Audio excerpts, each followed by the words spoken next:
आज का हमारा संविधान का टॉपिक है अनुसूचियाँ। तो आज हम लोग अनुसूचियों के बारे में पढ़ेंगे। देखिए, जब संविधान, मूल संविधान जब बना उस समय अनुसूचियों की संख्या कितनी थी? 8 थी। वर्तमान में अनुसूचियों की संख्या कितनी है? तो वर्तमान में 12 अनुसूचियाँ हैं। आपसे इस तरह के अगर क्वेश्चन पूछेगा संविधान के प्रारंभ में कितनी अनुसूचियाँ थी? तो 8 थी। वर्तमान में कितनी अनुसूचियाँ हैं? तो 12 हैं। तो आइए इन 12 अनुसूचियों के बारे में पढ़ते हैं। इन अनुसूचियों में किसका जिक्र है? अनुसूची 1। अनुसूची 1 में किसका जिक्र किया गया? संघ शासित क्षेत्र और राज्य का जिक्र किया गया है। हमारे यहाँ संघ शासित क्षेत्रों की संख्या कितनी है? तो 8 है। और राज्य की संख्या कितनी है? 28। तो इन चीज़ों के बारे में जिक्र किया गया अनुसूची 1 में। आपसे क्वेश्चन पूछेगा अनुसूची 1 में किसका जिक्र है? संघ और राज्य के बारे में जिक्र है। अनुसूची 2। अनुसूची 2 में किसका जिक्र किया गया है? इसमें जो भी संवैधानिक पोस्ट हैं उनके वेतन और भत्ते की बात किया गया है। संवैधानिक पोस्टों में क्या आ जाएगा? जैसे राष्ट्रपति हुआ, उपराष्ट्रपति हुआ, सुप्रीम कोर्ट का मुख्य न्यायाधीश, अन्य न्यायाधीश, हाई कोर्ट के मुख्य न्यायाधीश, अन्य न्यायाधीश, सांसदों के वेतन भत्ते, लोकसभा सांसद, राज्यसभा सांसद, इन सब के बारे में जिक्र किया गया है। किसमें? अनुसूची 2 में। ठीक है। तो इसमें हम लोग थोड़ा सा ये देख लेते हैं, जो मुख्य पोस्टें हैं संवैधानिक, उनके वेतन भत्ते के बारे में पूछता है तो उसके बारे में यहाँ बात कर लेते हैं। जैसे राष्ट्रपति पूछेगा आपसे राष्ट्रपति का वेतन वर्तमान में कितना है? तो राष्ट्रपति का वेतन है 5 लाख रुपए। कितना? 5 लाख रुपए है राष्ट्रपति का वेतन। फिर पूछेगा आपसे उपराष्ट्रपति का वेतन कितना है? उपराष्ट्रपति का वेतन कितना है? उपराष्ट्रपति का वेतन है 4 लाख रुपए। 4 लाख रुपए। ठीक है। फिर आपसे पूछेगा राज्यपाल का वेतन कितना है? राज्यों के जो राज्यपाल होते हैं उनका वेतन कितना है? तो ये 3.5 लाख रुपए इनका वेतन। 3.5 लाख रुपए राज्यपाल का वेतन। अगर आपसे ये पूछता है सुप्रीम कोर्ट के मुख्य न्यायाधीश का वेतन, किसका? सुप्रीम कोर्ट के मुख्य न्यायाधीश, मुख्य न्यायाधीश, इनका वेतन कितना है? तो इनका वेतन है 2,80,000 रुपये। 2,80,000 मुख्य न्यायाधीश का वेतन है। फिर पूछता है क्वेश्चन, अगर सुप्रीम कोर्ट के अन्य न्यायाधीशों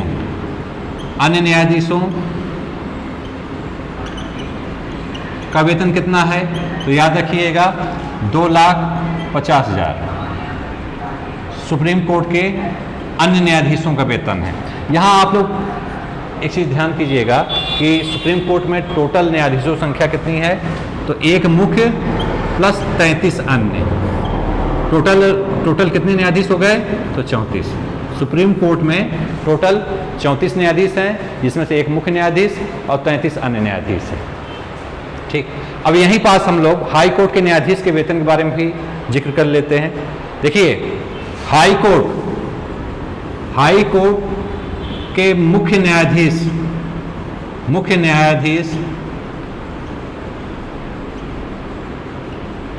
न्यायाधीश का वेतन कितना है? तो 2,50,000। हाई कोर्ट के मुख्य न्यायाधीश का वेतन है 2,50,000। अगला क्वेश्चन है हाई कोर्ट के अन्य न्यायाधीश, इनका वेतन कितना है? तो 2,25,000। 2,25,000 हाई कोर्ट के अन्य न्यायाधीश का वेतन है। अब हम लोग चलते हैं तीसरी अनुसूची पे। इसको मिटा देते हैं। तीसरी, देखिए तीसरी अनुसूची में किसका जिक्र है? तीसरी अनुसूची में शपथ, जो संवैधानिक पोस्टें हैं उनके शपथ के बारे में बताया गया है। जैसे सुप्रीम कोर्ट के न्यायाधीशों की शपथ, हाई कोर्ट के न्यायाधीशों की शपथ, लोकसभा सांसदों, राज्यसभा सांसदों, इन सब के शपथ के बारे में कहाँ जिक्र है? तो अनुसूची 3 में जिक्र है। ठीक। इसमें याद रखिएगा अनुसूची 3 में 3 लोगों की शपथ के बारे में जिक्र नहीं है, उनका जिक्र अलग से अनुच्छेद में है। जैसे राष्ट्रपति की शपथ का जिक्र अनुच्छेद 60 में है। किसमें है? अनुच्छेद 60 में। अनुसूची 3 में ना होकर अनुच्छेद 60 में। उपराष्ट्रपति उपराष्ट्रपति, उपराष्ट्रपति की शपथ का जिक्र है अनुच्छेद 69 में। राज्यपाल, राज्यपाल की शपथ का वर्णन है अनुच्छेद 159 में। राज्यपाल की शपथ का वर्णन 159 में। ये याद रखिएगा, आपसे अगर पूछेगा अनुसूची 3 में क्या है, इसमें संवैधानिक पोस्टों के शपथ के बारे में वर्णन किया गया, किस प्रकार वो लोग शपथ लेंगे। अगली बात करते हैं अनुसूची 4।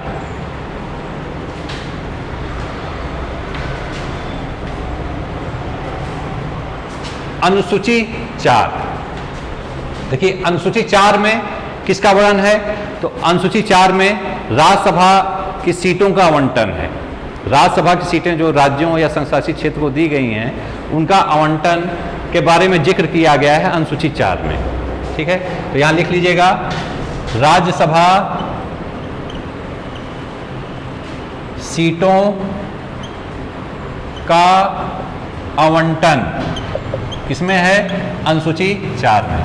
याद रखिएगा, यहाँ जो सीटें आवंटित होती हैं वो जनसंख्या के हिसाब से होती हैं। जैसे राज्यसभा की सीटें सबसे अधिक किसको प्राप्त है, उत्तर प्रदेश को। उत्तर प्रदेश के राज्यसभा सीटों की संख्या कितनी है, तो उत्तर प्रदेश की राज्यसभा सीटें मिली हैं 31। ठीक है, अनुसूची 5 में देखते हैं। अनुसूची 5, अनुसूची 5 में एससी और एसटी अर्थात अनुसूचित जाति और जनजाति प्रशासन के बारे में जिक्र किया गया है। एससी और एसटी प्रशासन के बारे में उल्लेख है किस अनुसूची में, अनुसूची 5 में एससी एसटी प्रशासन के बारे में उल्लेख है। अनुसूची 6, अनुसूची 6 की बात करते हैं, तो अनुसूची 6 में किसका जिक्र है, तो ये याद रखिएगा, अनुसूची 6 में एसटी अर्थात अनुसूचित जनजाति के प्रशासन के बारे में विशेष उल्लेख है। इसमें भी 4 राज्य असम, त्रिपुरा, मिजोरम,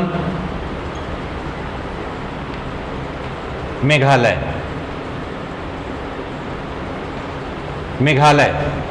इन 4 राज्यों में एसटी के विशेष प्रशासन के बारे में जिक्र उल्लेख किया गया है अनुसूची 6 में। ठीक है, ये अनुसूची 6 हो गया। इससे संबंधित अगर क्वेश्चन आपसे पूछता है अनुसूची 6 में क्या है, तो अनुसूचित जनजाति के बारे में है। विशेष प्रावधान किन राज्यों के लिए क्या है अनुसूचित जनजाति के, तो असम, त्रिपुरा, मिजोरम और मेघालय। ठीक, अब देखते हैं अनुसूची 7 में किसका उल्लेख है। अनुसूची 7, तो याद रखिएगा, अनुसूची 7 में सूचियों का उल्लेख है। सूचियां जो हैं, सूचियों का उल्लेख है, सूचियों का उल्लेख है। कौन सी सूचियां, तो संघ सूची, जिस पर कानून केवल संघ बना सकता है। संघ सूची में विषय की संख्या वर्तमान में कितनी है, 100 है। राज्य सूची, राज्य सूची का उल्लेख है 7वीं अनुसूची में। राज्य सूची में विषयों की संख्या कितनी है, 61। समवर्ती सूची, समवर्ती सूची का उल्लेख है। समवर्ती सूची में विषयों की संख्या है 52। तो यहाँ आपको पता है संघ सूची में जो सब्जेक्ट हैं उस पर केंद्र सरकारी कानून बना सकती है। राज्य सूची पर जो सब्जेक्ट हैं उस पर राज्य कानून बनाता है। कितने सब्जेक्ट हैं, 61 हैं। राज्य सूची में विशेष परिस्थितियों में कानून संघ बना सकता है, जैसे आपातकाल वगैरह पे। समवर्ती सूची में ऐसे विषय रखे गए हैं जिसमें संघ और राज्य दोनों कानून बनाते हैं। ऐसे सब्जेक्ट लगभग 52 हैं। और अगर कोई विवाद होता है तो संघ का कानून पहले माना जाता है। ये तो 7वीं में किसका जिक्र है, सूचियों का। अब बात करते हैं 8वीं अनुसूची की। 8वीं अनुसूची, 8वीं अनुसूची में भाषाओं का जिक्र है। जो मान्यता प्राप्त भाषाएं हैं हमारे संविधान में, वो भाषाओं का उल्लेख है। तो इसके बारे में थोड़ा सा बात करते हैं। संविधान के प्रारंभ में 14 मान्यता प्राप्त भाषाएं थी। कितनी, 14 मान्यता प्राप्त भाषाएं थी। 21वें संविधान संशोधन 1967 1967 21वें संविधान संशोधन 1967 के तहत 15वीं भाषा अपनाई गई सिंधी, यानी 15वीं भाषा 8वीं अनुसूची में डाली गई। उसका वो कौन सी भाषा थी? तो सिंधी। ठीक, आपसे पूछ सकता क्वेश्चन। फिर देखिए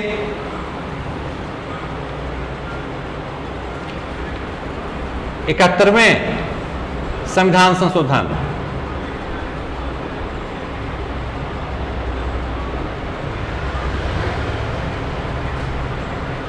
1992, 71वें संविधान संशोधन अधिनियम 1992 द्वारा 3 भाषाएं इसमें शामिल की गई।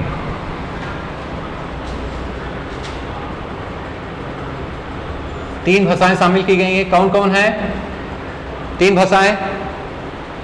कौन है बताइए? कौन सी हैं? देखिए, कोंकणी, मैथिली,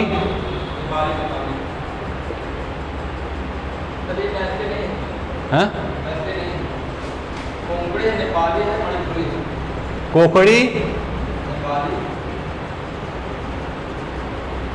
कोंकणी, मणिपुरी और नेपाली,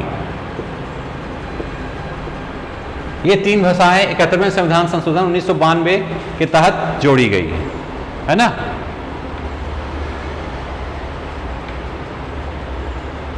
अगला देखते हैं,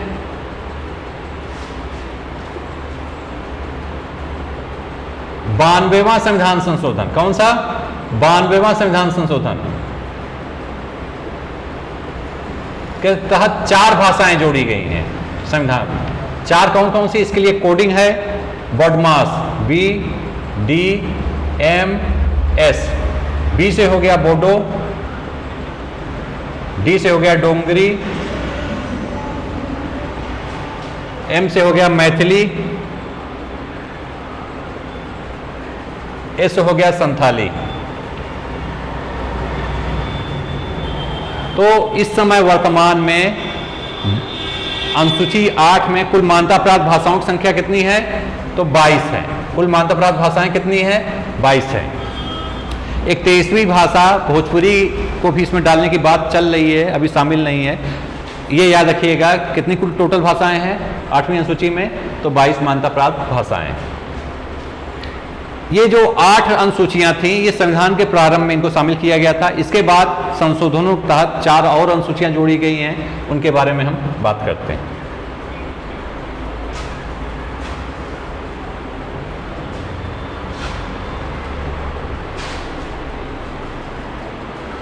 नवीं अनुसूची। कौन सी? 9वीं अनुसूची। 9वीं अनुसूची पहले संविधान संशोधन। कौन सा संविधान संशोधन? पहला संविधान संशोधन 1951 के तहत जोड़ी गई। इसमें क्या शामिल किया गया? भूमि सुधार। भूमि सुधार 9वीं अनुसूची में क्या है? तो भूमि सुधार किस संशोधन द्वारा जोड़ी गई है? तो पहले संविधान संशोधन 1951 द्वारा इसको जोड़ा गया है। अगली अनुसूची है 10वीं अनुसूची। 10वीं अनुसूची 52वें संविधान संशोधन। 52वें संविधान संशोधन 1985 के तहत जोड़ा गया। उस समय राजीव गांधी पीएम थे। उस समय प्राइम मिनिस्टर कौन थे? एग्जाम में कई बार पूछा है। उस समय पीएम थे राजीव गांधी। 52वें संविधान संशोधन 1985 द्वारा 10वीं अनुसूची में क्या जोड़ा गया? तो दल बदल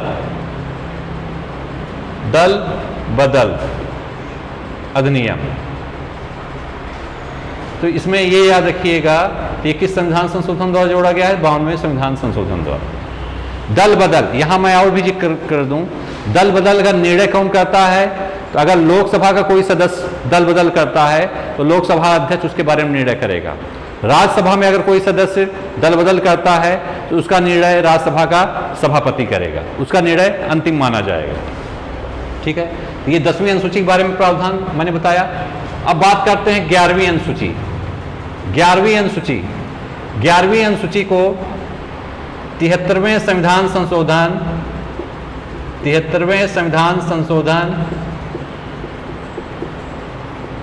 1992-93 के तहत जोड़ा गया।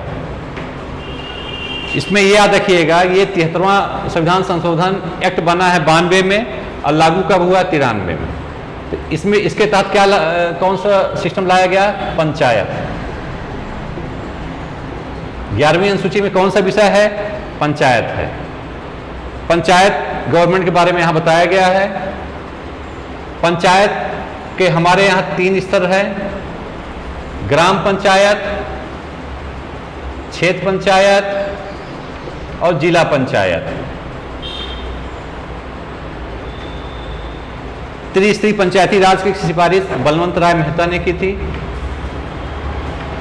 एक राज्य पश्चिम बंगाल है जहां 4 स्तरीय पंचायत है, ठीक है। तो 11वीं अनुसूची में किसका उल्लेख किया गया? पंचायत का। यहां एक जिक्र मैं और कर दूं, पंचायत में विषय की संख्या कितनी है? तो पंचायत में कुल विषयों की संख्या 29 है। यह भी एग्जाम में आता है। अब बात करते हैं 12वीं अनुसूची की। कौन सी अनुसूची? 12वीं।